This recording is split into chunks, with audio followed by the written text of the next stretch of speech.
अस्वस्थता और काव्य सृजन। मेरा विचार है कि बचपन में मुझे कविता लिखने का कोई विशेष शौक नहीं था। हालांकि मेरा स्वभाव बहुत ही कल्पनाशील और स्वप्नशील था। पिता के मार्गदर्शन में मुझे कठोर वैज्ञानिक रीति से प्रशिक्षण मिला था। उन्होंने निश्चय कर लिया था कि मुझे एक महान गणितज्ञ या वैज्ञानिक बनाना चाहिए, लेकिन मुझे उनसे और अपनी माँ से काव्य प्रेम की जो प्रवृत्ति विरासत में मिली थी वह अधिक सशक्त सिद्ध हुई।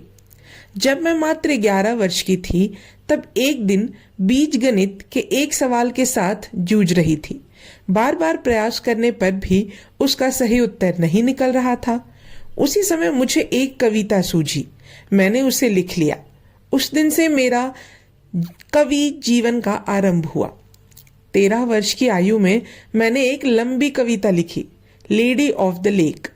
6 दिन में 1300 पंक्तियां। उसी वर्ष मैंने 2000 पंक्तियों का एक नाटक लिखा। यह पूरी तरह से भावनामय सृजन था जो बिना किसी पूर्व चिंतन के हुआ था। उसका उदय चिकित्सक के उस आदेश के उल्लंघन के क्षणिक आवेश से हुआ था जिसके अनुसार मुझे बीमार घोषित कर दिया गया था और पुस्तक छूने तक की मनाही कर दी गई थी। लगभग इसी समय मेरा स्वास्थ्य स्थायी तौर पर खराब हो गया और मेरा नियमित अध्ययन का क्रम भंग हो गया। इस क्षति की पूर्ति के लिए मैंने आगे जाकर घोर स्वाध्याय किया। जहाँ तक मुझे याद पड़ता है, मेरा अधिकांश अध्ययन 14 से 16 वर्ष की अवस्था के बीच हुआ। मैंने एक उपन्यास लिखा और डायरियों के अनेक मोटे मोटे पोथे लिख डाले। उन दिनों मैं बहुत बीमार थी। सरोजिनी नायडू द्वारा लिखित उपरोक्त पंक्तियों से सहज ही अनुमान लगाया जा सकता है कि उनके काव्य सृजन के साथ उनकी अस्वस्थता का आरंभ हो चुका था, जो जीवन पर्यंत बनी रही। अस्वस्थता का वह भाव उन्हें आनंद और प्रसन्नता से खींचकर एकाकीपन तथा उदासी की सीमाओं में ले जाता। जीवन की क्षण भंगुरता का उन्हें एहसास होने लगा था। उनकी इस स्थिति के बारे में उनकी बहन ने लिखा है, अस्वस्थता के कारण वे मृत्यु के बारे में बहुत सोचती थी और प्रायः इस ढंग से बोलती थी मानो वो मृत्यु के कागार पर खड़ी हो। यह बात सच है कि अस्वस्थता ने उन्हें जीवन मृत्यु के रहस्यवाद को जानने के लिए प्रेरित किया, लेकिन वे उसमें इतनी अधिक डूब गई कि जीवन के प्रति उनकी सोच निराशावादी होती चली गई, जो उनके लेखन और व्यवहार में झलकने लगी थी।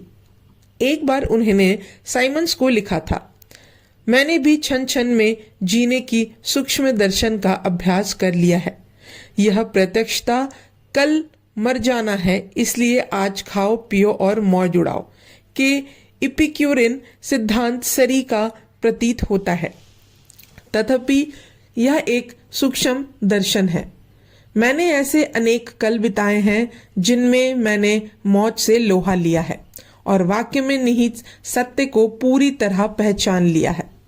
मेरे लिए वह भाषण का अलंकार नहीं रहा, वरन यथार्थ तथ्य बन गया है। किसी भी कल मैं मर सकती हूँ। उन्हें जानने वालों का कथन था, शायद वे ऐसा सोचने लगी थी कि उनका जीवन युवावस्था में ही समाप्त हो जाएगा। उनके मस्तिष्क में यह आशंका बस गई थी। इसी ने उनमें हताशा और गहरी निराशावादिता पैदा कर दी थी। उन्हें जानने वालों का कथन था, शायद वे ऐसा सोचने लगी थी कि उनका जीवन युवावस्था में ही समाप्त हो जाएगा। उनके मस्तिष्क में यह आशंका बस गई थी। इसी ने उनमें हताशा और गहरी निराशावादिता पैदा कर दी थी। यद्यपि निरंतर अस्वस्थता के कारण सरोजिनी निराशावाद की ओर झुक गई थी, तथापि मनन चिंतन अध्ययन का उन्होंने साथ नहीं छोड़ा था। विवाह के बाद भी वे अपने संवेदनाओं को काव्य रूप में लिखती रही। प्रातःकाल जल्दी उठकर वे सारे काम निपटा लेती, फिर फुर्सत के क्षणों में कागज कलम लेकर नई रचनाओं का सृजन करती। उनके काव्य ने हैदराबाद में उनके नाम की धूम मचा दी, लेकिन अस्वस्थता के चलते उनके लेखन में कमी आ गई। दिसंबर 1930 में सरोजनी नायडू ने एडमंड गॉस को एक पत्र लिखा जिसमें उन्होंने काव्यात्मक उपलब्धियों के साथ साथ अपनी अस्वस्थता का भी उल्लेख किया था। पत्र के अनुसार, मैं आपकी ओर से कठोर आलोचना की अपेक्षा रखकर 5 नन्ही सी कविताएं आपको भेज रही हूं। ये मेरे पिछले सप्ताह की कृतियां हैं। इस पूरे वर्ष का सृजन है। मधुबालक के 2 छंद आपको ज्ञात ही हैं। ये बहुत समय पूर्व रच गए थे। छोटा सा हिना मेहंदी गीत मुझे बहुत आनंद देता है। हिना एक कालातीत राष्ट्रीय संस्कृति का अनिवार्य अंग बन गई है। भारत में बालिकाएं और विवाहित महिलाएं हिना की पत्तियों को पीसकर उसमें अपनी हथेलियों और नाखूनों को सजाती हैं, जिससे उन पर गहरा लाल रंग उभर आता है। यह प्रसन्नता और उत्सव का प्रतीक बन गई है। निजाम का प्रशिक्षित गीत 2 दिन पूर्व ही रमजान की दावत के सम्मान में आयोजित विराट दरबार में उन्हें मेरी ओर से भेंट किया गया था। उसके साथ प्रसिद्ध उर्दू शायर ने उसका उर्दू अनुवाद भी पेश किया था। उसने मेरी अंग्रेजी कविता के सारे वस्त्रों को लेकर पूर्व की भाषा कला के सुनहरे मोतियों से काशीदाकारी करके प्रस्तुत किया था। मैं तो स्वयं निजाम के दरबार में 500 पेटीबंद दरबारियों के बीच जाने का स्वप्न भी नहीं देख सकती थी। यद्यपि कहीं मैं ऐसा कर बैठती तो भारतवर्ष में चर्चा का विषय बन जाती। जहां तक मेरी जानकारी है, भारतीय परंपरा के इतिहास में यह भी अपने आप में एक नितांत नई बात है और एक महिला की ओर से पूरे दरबार में शासक को कविता भेंट की गई है। यह भी परंपरा की दृष्टि से वर्जित है। अब निजाम का दरबार ही भारत का एकमात्र पूर्वी दरबार बचा है जिसमें सामंतकालीन शान शौकत बाकी है। उसे देखकर अलिफ लैला की दास्तान याद आ जाती है। मेरा विचार है कि भारत के सभी राजाओं में निजाम सबसे अधिक सुंदर और मेधावी है, लेकिन दुखपूर्वक कहना पड़ता है कि उनकी स्थिति सबसे अधिक करुणाजनक है।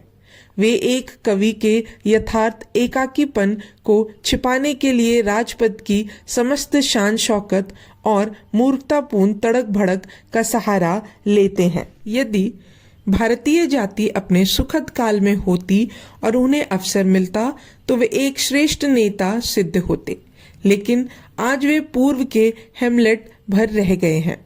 उनके गीत बहुत सुरुचि संपन्न और हृदय स्पर्शी हैं। उनमें बनर्स का सा तरल रहस्यवाद और प्रशांत मानवीय सरलता के साथ टेनिसन की कोमल कला और संगीत माधुरी का प्रयोग हुआ है। उनके ये गीत उनकी चारों राजधानियों में दरबारियों और किसानों द्वारा गाए जाते हैं और गरीबों को भी वे सम्मान रूप से सुहाते हैं। मुझे खेद है कि मैं इन छोटी कविताओं की अपेक्षा कोई अच्छी भेंट भेजने में असमर्थ हूँ। यह मेरी विवशता है क्योंकि मैं पूरे साल भर बहुत अधिक अस्वस्थ रही हूँ। इस बीच अधिक से अधिक 1 या 2 सप्ताह ठीक रह पाती कि फिर बीमार पड़ जाती। यह क्रम चलता रहा। यदि अगले वर्ष ईश्वर ने मुझे समय समय पर अस्वस्थता से ऐसे अवकाश प्रदान कर दिए तो मेरा इरादा है कि मैं काव्य के समूचे सुनहरे ईंट मसाले से निजाम के साम्राज्य के विस्मृत नाटकों, कथाओं और उत्कृष्ट सौंदर्य को पुनर्रचना करूंगी। कवियों ने हमेशा अपनी रचनाओं में अतीत के सौंदर्य को सजीव किया है। हैदराबाद, औरंगाबाद, गुलबर्गा और वारंगल की प्राचीन गौरव गाथा की पुनर्रचना में मुझे जीवन की कृतार्थता का आभास होता है। यह भाग यही समाप्त होता है। अब हम अगले भाग में जानेंगे गोखले, गुरु और प्राणेता। तब तक के लिए धन्यवाद।